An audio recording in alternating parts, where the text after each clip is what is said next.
Chad Prather rose to internet fandom as the man who's unapologetically Southern. Heath Oaks is a published author who failed his way to success. Together, they tackle today's headlines in a way only a Southern Spitfire and a millennial mogul can. Take off your sport coat, grab a beer, and enjoy the conversation.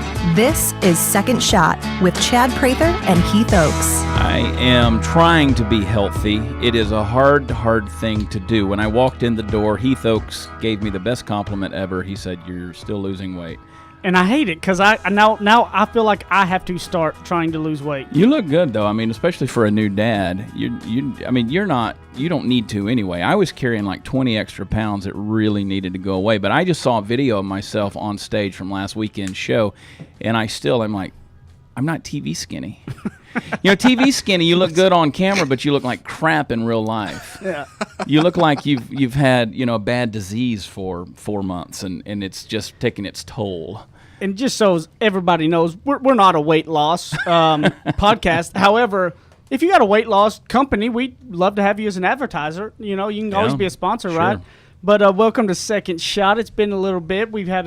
It's been back in the studios, kind of nice. We've both been on the road a lot. It has been nice, but I've gotten several messages this week of people saying, "We're so glad that you and Heath are back together in the studio." We've the last couple of weeks we've been back together and reunited, and it feels so good. Woo. And I said, "Have you listened to all the episodes?" Because we've released a few, back. So they're like, "Oh no, we got great things to look forward to." So they've been doing that. But we appreciate you guys listening to Second Shot. We're having fun with it, and we're starting to do some YouTube live videos on that. Yep. So I'm going to not pick my nose. You unless you really get to a point where you got to dig in. Yeah. If you get to a point where you can't breathe. So much going on in the world today. And just so everybody knows that are new listeners to the show, understand what we do is we take headlines and we don't really get into the headline themselves. We use the headline for ideas of ways of things and issues that everybody deals with from business to personal life, and how we can help spin it of what we've been through to try to maybe help give some advice to make things better. And you can always send us questions on the third segment at secondshotcast@gmail.com as well. And we got in the studio today, and Zach had the first headline kind of pulled up for us that was kind of interesting. Yeah, for once, I actually had a winner. I don't believe it.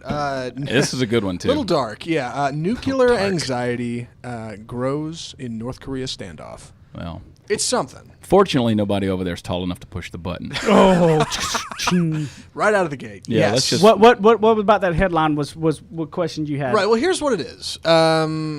We're kind of in a strange place with North Korea. That's what people are talking about in the news, real or fake. And what gets me is it seems like a problem that's inevitable. It's something that people have talked about since I was a kid. I mean, this whole North Korea thing, it's far away and it's not a big problem, but it seems to be looming more in recent days. And I guess the question is how do you handle a problem when it doesn't seem like there may be any right answers? How do you pick the best of possibly a bad bunch? And isn't that something you can relate business, personal, everything, right? Miney, mo. Do you have any, because obviously not only with business, but in personal, these things come up. I mean, people, we always talk about hitting that figuratively speaking fork in the road. Yeah. And how do you know when you are at that fork in the road? Because sometimes you don't know, is it time to pull the trigger to make this move? Am I making it too early? Am I making it too late? Well, I can tell you in a nutshell, I'm a poor chooser. I am impetuous. I am impatient many times. I've gotten way better at that as I've gotten older and experienced more things. But I tend to go with the emotional decision over sometimes the logical decision. That's why the key for me in making big decisions is finding the advice of other people. I want counsel. I'm not saying that I can't come to the decision by myself, but I've learned a long time ago that I want to get as many voices that are educated on a situation involved in it. And how many guys do you know who are like, I'm not asking anybody. I'm not asking directions. I'm not I'm not gonna do any of that. I'll dumbest thing in the world. I pull myself up by my bootstraps. Dumbest thing in the world. It's dumb. Nobody's ever done that. Even Obama said you didn't build that yourself. Yeah. Well, you said something very key that I think is the most important part about this, Zach. Yeah. Is when it comes to these fork in the roads of these decisions, the worst thing you can ever do is make an emotional decision. Right. The number one thing is like I've talked about in the past with your brain, that your prefrontal cortex is your learning brain, and it's the smallest part of your brain. And anytime you are angry, mad or really sad or anything like that, your prefrontal cortex shuts down, so you can't learn and really think. Are you saying prefrontal? What did I say? I don't know. Prefrontal. Prefrontal. I just love. I know. I always do It's that. prefrontal from now on. My dadgum redneckness is just you can't help it.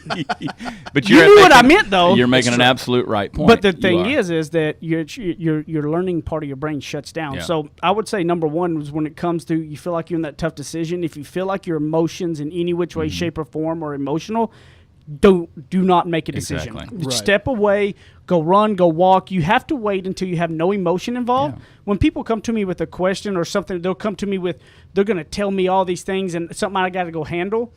One thing I always say, I go, wait, just stop. Take all the emotion out of this. Yeah. Give me the facts and the logic. Because you got to get the emotion out of it, I think. Well, and I know the first emotional, for any patriot looking at Kim Jong-un and his crazy actions, I mean, you want to say, let's light him up. Yeah. But that's not necessarily the right thing to do. Now, it's a last resort. You don't want to do that. I know that, first of all, you bring up the prefrontal cortex. It's not even fully developed. It's not even hashtag prefrontal if you want to mark this episode. Bam. I make up new words every day. It's not even fully developed in your brain until you're about 25 years old. And so that's why young people tend to make impetuous decisions. That's why they tend to react with certain things that aren't always the best things to make them react to. Like maybe just be honest, maybe you're sexually aroused. Yeah. And people make bad decisions when they get sexually aroused. Anytime your emotions are really aroused. Because they say that your IQ can actually drop by like 35, 37% when you're sexually aroused. Because it's especially shut with down. men, because you're like, poof, and so now I'm making a bad decision. How many times does that happen? So you got to watch that.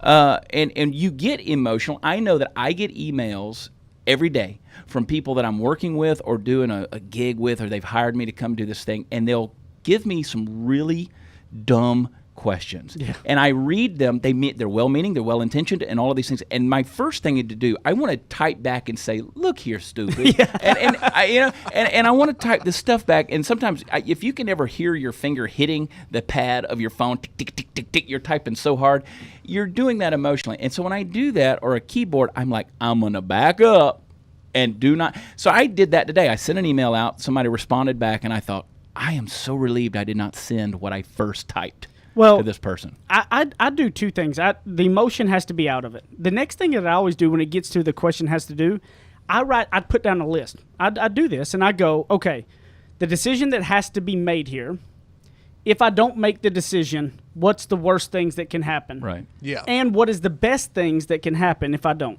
Yeah. If I make this decision, what are the best things that can happen and what are the worst things? And I look at that and I go, what am I willing to live with? Yeah. So if I don't, is this worst case scenario outweigh the upside? So I go, is the risk worth the reward, right? So and you can clearly always tell it too, right, that you go, maybe the downside is really bad here, but the upside is so great that you're willing to risk it. Yeah. But if the downside's really low and there's not much reward, then that clearly tells you that's not worth it. Yeah. And so I always weigh that out. After I've got the emotion removed, I want to look at it and go, is the risk versus the reward? If I don't and if I do, what is the worst case and best case scenario, and what do I really want to make that decision on? But it goes back to taking the emotion out of it is number one, asking people for some sound advice after you have the emotion out of it. Yeah. Write down and look at it. Can I live with the worst case scenario, or is the reward worth what I'm risking doing or not doing here? I had a situation yesterday where we actually hired a contractor to help us do something in connection with one of my shows. I actually sent back a pretty forceful email yesterday, and she quit. And I was relieved that she quit. Nothing against her. She's perfectly fine. But the way she was going about it, she was not listening to what I felt was a very strong opinion on mine on what she was hired to do. And she said, I don't think this is a good fit, and I'm going to step away. And I said, you know what?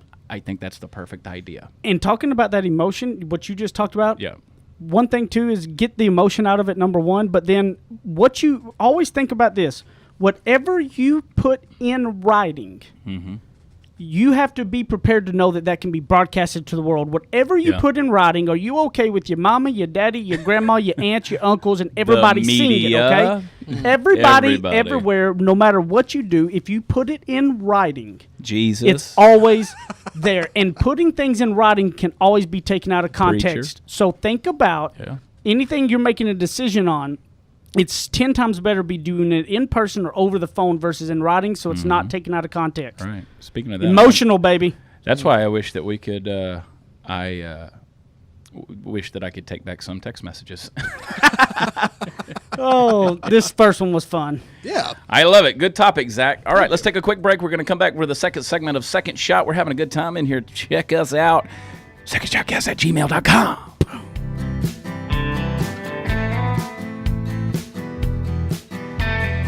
He likes cowboy hats and boots. And he's a suit and tie kind of guy. Chad Prather and Heath Oaks host more of Second Shot coming up on RNCN.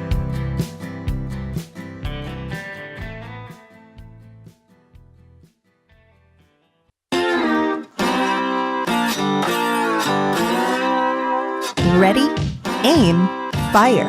Second Shot is back for another round on the Real News Communications Network. On a scale of 1 to 10, Heath, how tired are you right now? I'm pretty much these days, like at 10 being really tired and 1 not. I mean, pretty much these days I live on that 8-9, you know? That's where we're living at these days. New baby. Because even you know, my wife gets up throughout the night with her most time because she's breastfeeding stuff, so she has to be the one feed her for the most part, right? But the crying and stuff, you're still awake and you're not even deep sleeping because you're worrying about. I'm worried about my wife having to be up and not having and me getting to lay in the bed, you know, like. And it's all it's a totally different world these days. Are you how is your educational process going as your wife goes through all of these maternal changes? I mean, all of a sudden you're discovering things about women that you're like, oh my God. I mean, I read the textbook, but this is weird. Yeah, well, you know, it's not really been, you know, my wife is such a discreet person in general that she doesn't have it all out there at any point, really. You know what I mean? She's good about that. I want to know this. So I saw yesterday you guys had a new stroller that was brought in. Does that thing like drive itself? Dude, this thing is like massive. This Bob stroller is like supposed to be the most intense. Bob stroller? For running and active stuff, and obviously Jenny being as active as she is. I knew there had to be something about it. This thing or you wouldn't have bought it. Yeah, this thing is intense. I gotta get a look at this bad boy. I haven't seen this. You can go through Idaho terrain with this sucker. I mean, it's got like a 4-point harness in it. Oh, that's wow. awesome. It's crazy. When you have Warren Buffett money, you can do things like that. Speaking of Warren Buffett. Warren Buffett, what a segue. Yeah, Warren Buffett uses this simple psychological trick to be persuasive, and so can you. What a clickbait title. Why would we want to listen to Warren Buffett? What has he done with his life? Jeez. Who's that guy? He's never lost me money, I can tell you that. So what's that tip? What does he got in there? What does he say? Well, the secret, I think, for Warren Buffett is in the first couple minutes of any meeting he's having. What he'll do is he'll say a mistake that his company's made. He'll come out with a flaw. Mm-hmm. He'll start on a ground level. I think he'll say, well, here's something we did wrong in the past year, and it disarms people. It kind of takes them off because they're thinking, okay, this is Warren Buffett I'm sitting in front of, and he comes right out and says, no, here's a problem. Let's continue.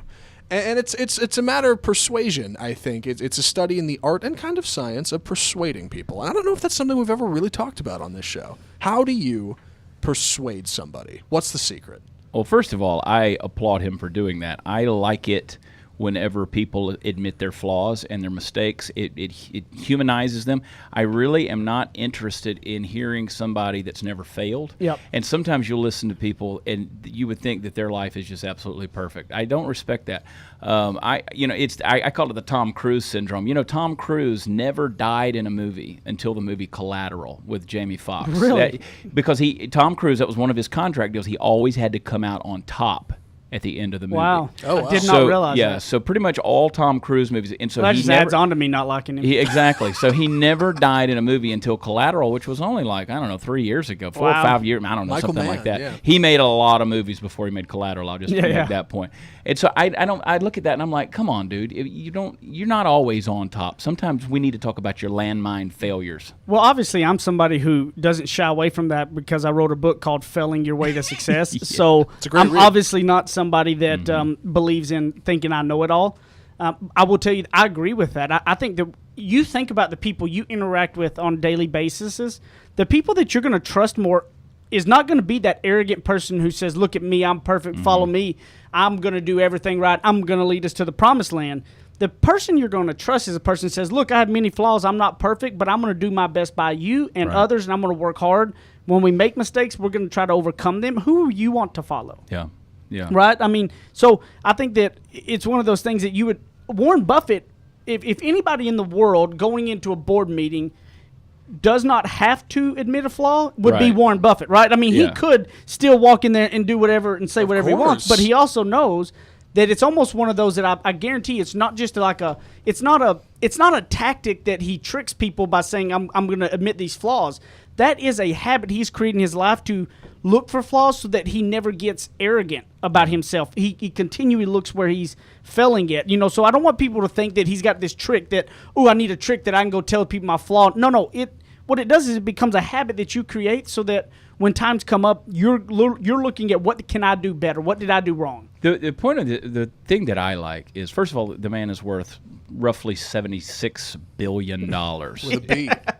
Now, now you could say whatever you want about, say, the politics or the social causes or anything of guys like Warren Buffett or Mark Zuckerberg or Bill Gates. It doesn't matter. The fact that these guys are willing to come out in public and help you, say things that they believe will help you, and by exposing even their flaws, like Warren Buffett does. Let me tell you, if I was worth $77 billion, you probably would not even see me in public. No lie. I mean, I don't care.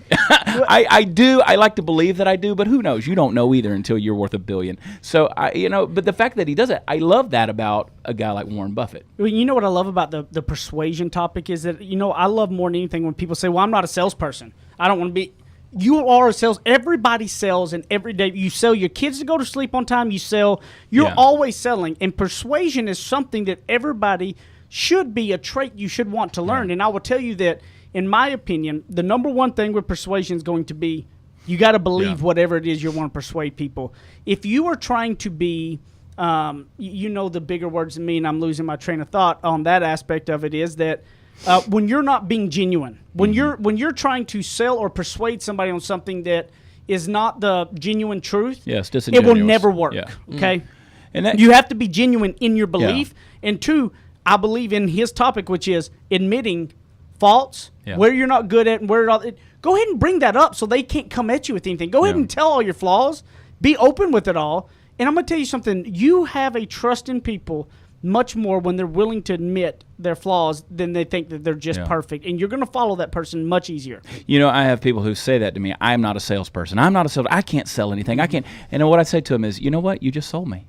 You just sold me on the idea that you're not a salesperson. Exactly. So why don't you take that emotion, that what you just did in not believing in yourself, and flip it around and use that same persuasion to make me believe that I need something else. You know what I'm saying? And so everybody is a salesperson. And the reason they think they're not is because they think of the dirty salesperson that's tricking people, not what real salesperson, like I can sell the opportunity to come to Colonial Life because I believe it wholeheartedly. I wouldn't have my mother in this company if I did not believe in it, right? Yeah. I can tell anybody I'm close to about the opportunity and believe wholeheartedly that it can change your life. So, and I believe that Colonial Life pays our claims on the insurance we sell. So I believe it, I can sell it.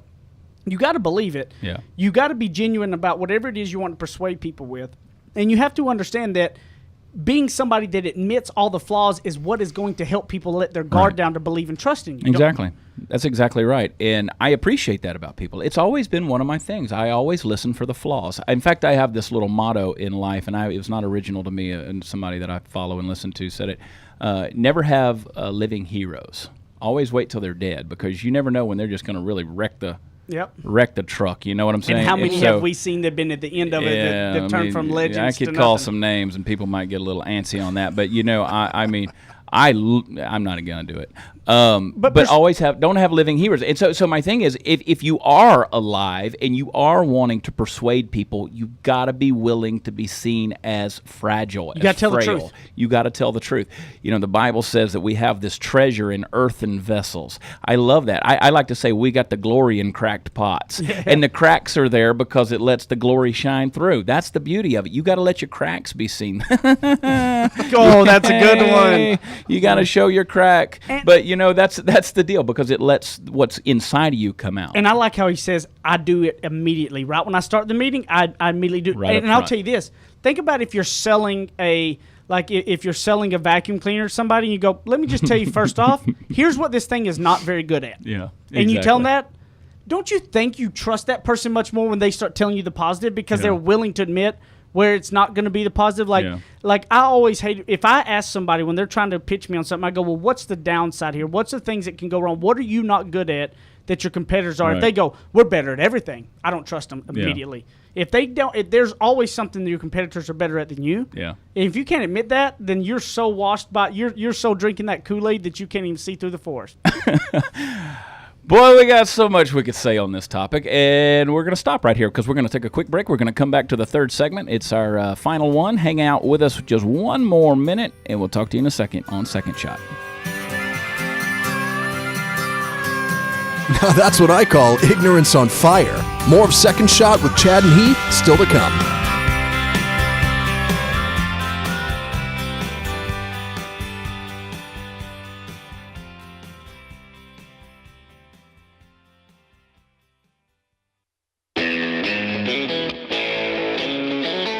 Kick off your boots or suit up. The choice is yours. Welcome back to Second Shot with Chad and Heath on RNCN. Hey, I'll tell you what, you mentioned a vacuum cleaner salesman. You hear about the guy who went in, he was going to sell the vacuum cleaner to this housewife, and he just brought in this big old bag of trash and just dumped it on her floor and said, I guarantee you that I can vacuum this up or I'll eat it. And she said, well, let me get you some ketchup. He said, why? She said, because our power's out. Oh, that's So much for that sales tactic and persuasion. You talk about all the red wine you just got done drinking here recently that was so good, and you were in Italy, so you had some good wine. Really good. I like red wine. Mm-hmm. I don't know if you're probably like the Merlot. If you say the bold, like you see, I'm more of the Pinot Noir type thing. Mm-hmm. My brother he loves the Merlot. What we did back in our redneck days, I didn't realize what wine really was because we drank box wine. Right. It was like who had the biggest box. Sure. We call it the slap bag, and we just take the bag and put it in the cooler. Take the bag out and just open up the deal, and everybody chug wine and slap the bag as they go by. What a term! What a term! I'm gonna steal that, the slap bag. That's called redneck you, baby. That's how you make that. You just pass the bag of wine around. Boone's Farm. Hey, Boone's Farm, why don't you sponsor a podcast? We actually we do a Boone's Farm plug. Yeah, I could get into that. Nice. Boone's Farm. Man, there's so many bad things happen on Boone's Farm, it seems like. So we got this little thing called an email address, folks, the thing that has haunted the Democratic National Committee for months now. And so it's Second Shot Second Shot Mail. Oh my God. SecondShotCast@gmail.com. I was wanting to laugh at my own joke. I was thinking about the potential kickbacks on that. But SecondShotCast@gmail.com. Send us some emails. Let's hear from you. But what do we got today? We got one that it's kind of really more to me, but we'll read it. I think it's really cool. I'm going to give you a shout out. Is Kendra Flood. Mm-hmm. Said Heath Oaks, she sent a posting on Indeed with Colonial Life out where she lives, which is the company that I work for, and said, is this position with your company? I'd love to have a boss like you. I've applied and want to make sure it's you in Colonial Life. Love the show and all you and Chad do. Kendra Flood. Well, Kendra, yes, this is me. This is in my area. It's one of my leadership teams that are oversee it.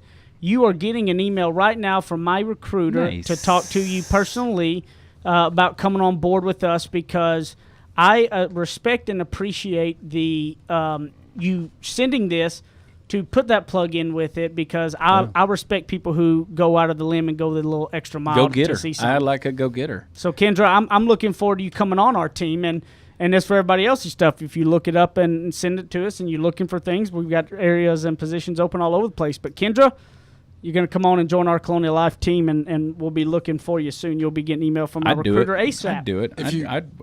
I'd work for you. If you listen closely, I'd work for you. Seriously, I would. I would too. I would do that. You can just hear the sound, if you listen closely, of our inbox getting crushed by Heath Oak job requests. Hey, come on! If you're great, I want you. I want great people. If you're a loser, don't email us. Our box fills up faster than Hillary can delete them. I tell you. Oh dang! Man, Chad is on fire You're on today. fire today. Wow. By the way, go visit my new website, politicalcowboy.com, and enjoy. Is that a real thing? Yeah. Oh, really? Yeah. Oh, wow. I hadn't seen that. We launched this week. We were going to launch July 4th. We actually launched this week. We're still working out a couple of little bugs, but yep, we're there.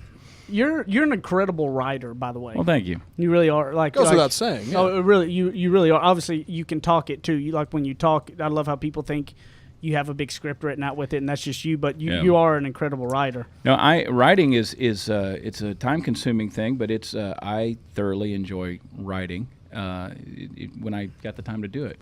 Politicalcowboy.com is forcing me to do it, though. I always have to have people check over mine because I obviously can't spell, read, and write half the time, and I make up words. So sometimes I need like our prefrontal cortex that I said. I need my chatter around me.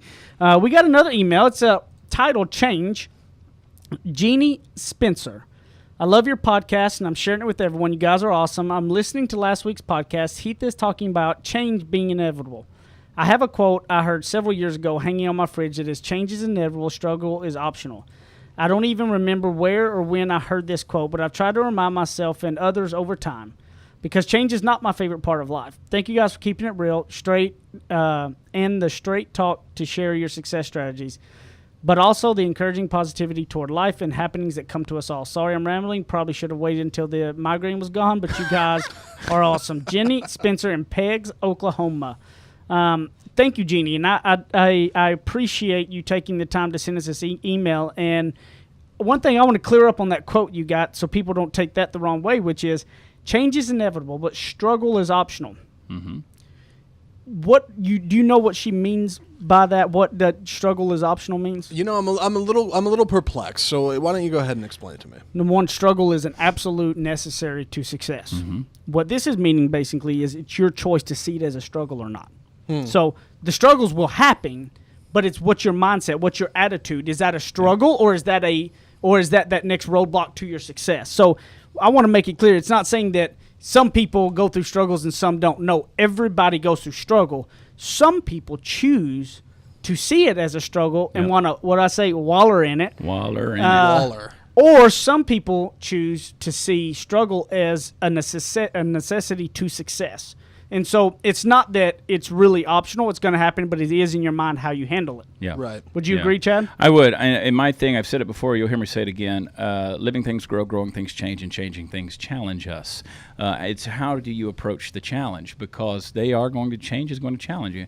Babies, need to be changed constantly, and they don't always enjoy the process. Yes. But, some better than others. But, thank God for change, man. I would be bored to tears. Yeah, couldn't do it, man. If change was not a part of the equation at all. No, I like it all the time. I like for things to grow. I like to see a new aspect of them. And I'll tell you, I can go back over the last few years of my life and look at it and say, thank God for change. And I don't want to stay right where I am either. Right now, as wonderful as a lot of things are in my life, I still want a lot of things to change. Yep. And there's a lot of changes coming that I'm thinking, well, why? I don't want that to change, but it needs to. Do you ever have those people that you grew up with or that you knew a long time ago that how many times, like if you were with your wife and they'll try to throw in something of, well, you just changed. You're not who you were. This person has changed you. I go, you know what? You're right. Yes. Yeah. Oh, yes. And the sad thing is that you see it that way, and that's why you're stuck where you are. And you're not, because you know what? 100%. My wife has changed me for 10 times the better man than I was. My life has changed since who I was back then. Yeah. Thankfully, that has happened. It's not that I don't forget my roots, where I'm from, and where I'm from made me who I am with my grounded foundations that I have. But if you don't change, you're dying. You're going backwards. You're a swamp. Anything that doesn't flow becomes a swamp. Yes. A river that doesn't flow, if it gets stagnant, if it stops, guess what? It becomes a swamp. It's going to attract pests, vermin, mosquitoes, malaria, dysentery. I don't even know if dysentery grows in the swamp, but it's gonna be, a lot of stuff's gonna be there that's not good. It's gonna stink and all that. You don't want to become a swamp, and that's what people tend to be. And I will give you this one point. A swamp, it can be a mile wide and an inch deep. Yeah, and that's a lot of people do that. They spread themselves so thin that they have no substance to them. I have to be careful with that. I was about to say you get in that. Well, you're in that grind time though. Yeah. So it goes back to that whole balancing. I said I don't think balance is something that you look at a balance in your life as how am I balancing my week or my month. I think balance is more of a lifetime, because I think, for instance, where you are in your career right now, you're in that part of grind time. Yeah. You're doing all of these shows. You're spread all over the place, but Yeah. you got to, right? This is the time to be out there taking advantage of where you're at, getting your name out there. And the day will come where, like, for instance, Jeff Foxworthy, he did all that at one time too. Yeah. Now Jeff Foxworthy picks and chooses. He has one or two shows that makes the kind of money he used to make in 6 months doing 10 gigs a week, right? Mm-hmm. That's what you're striving for. So right now the balance is off, but it's because you want a long-term balance, not today balance, right? Exactly. So hang in there. I mean, the change and the challenge is going to come. Hang in there, and I'll tell you, you're going to like the result that comes from it, guaranteed. Because I believe that we're naturally predicated to change. We grow. We're made for it. It was just if we decide to unlock the ability to handle change or not. Yeah. Unfortunately, we resist it. Nobody likes packing up and moving to another house. That's a stressful process. But you need to grow. You need to get into a bigger space. Those kind of things. So. So Kendra Flood, I'm looking forward to you coming on the Colonial Life team. Look what happens when you listen to Second Shot. You get jobs. That's great. We are job creators. We are. You are anyway. And Jeannie, Spencer, thank you. I love the quote. Thanks for sharing it. Thank you for taking the time. And, send us some emails. Send us your info. Let us know what you got. We're having a blast doing this. And it, not only it fires us up personally to try and help give back, and I hope we're doing something to bring you a value. That's the whole goal here, is to bring value, because it's not the easiest thing in the world to get Chad and myself together. Yeah. But it's emails like this that keep us going, because we know people are going, this is helping me, and that's what it's all about. And so, you can look me up at Heath Oaks. You can look me up at Ignorance on Fire. Send us an email, secondshotcast@gmail.com. Yeah, and Jeannie, we hope the migraines get better. I see that you're in Oklahoma, and that gives me a headache too. But no, I'm kidding. Had 2 great shows last week in Oklahoma. You love Oklahoma. You were telling me the other day. It's awesome. Phenomenal. They were great to you. Phenomenal. And find me at watchchad.com, also politicalcowboy.com. Go in there and have a little fun with it.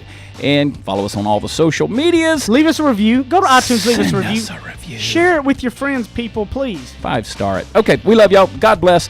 Heath, always a pleasure. Check us out next time on another episode of Second Shot. Bye.